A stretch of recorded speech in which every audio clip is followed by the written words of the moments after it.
It was the start of 1912. A giant chunk of ice broke off a glacier in southwest Greenland.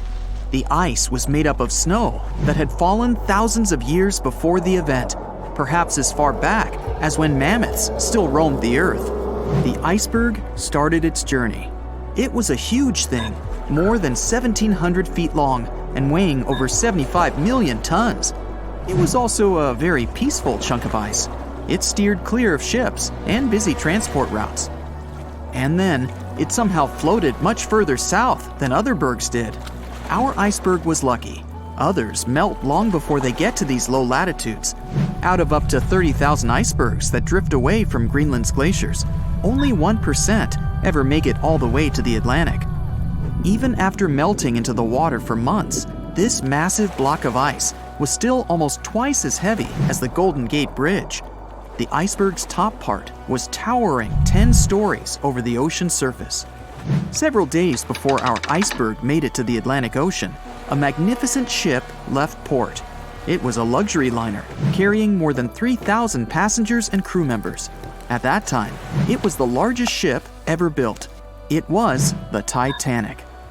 The collisions happened on April 14th, when the ship was in the North Atlantic, 370 miles away from Newfoundland. Unable to divert its course, the ship ruptured at least 5 of its hull compartments. They started to fill with water at an alarming speed. The Titanic's compartments weren't capped at the top. That's why the water spilled over and started to flood each succeeding one. The front of the ship began to sink, causing the back part to lift vertically into the air. And then, with a deafening roar, the liner broke in half. The rest is history. But what happened to the iceberg after that? On April 15th, the German ocean liner SS Prinz Adalbert was sailing through the North Atlantic. It was traveling a few miles away from the place where the Titanic had sunk several hours prior. The German ship's chief steward, who hadn't learned about the disaster yet, saw an iceberg. What drew his attention was a large streak of red paint going along the iceberg's base.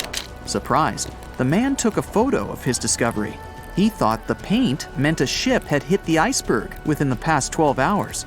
The next person who saw the iceberg and took another photo of it was the captain of a vessel laying deep-sea telecommunication cables.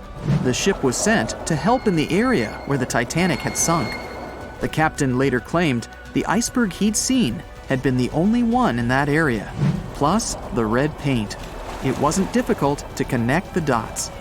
In 2015, one of these photos sold at auction for over $32,000. And still, experts are unsure whether the image really shows the infamous block of ice. It might be a simple iceberg that had been floating nearby at that time. The great unsinkable ship was gone, sunken to the bottom of the North Atlantic, where it remains to this day. But the iceberg continued on its way, perplexing a few witnesses and slowly melting into the surrounding water. It would vanish completely before the end of the year.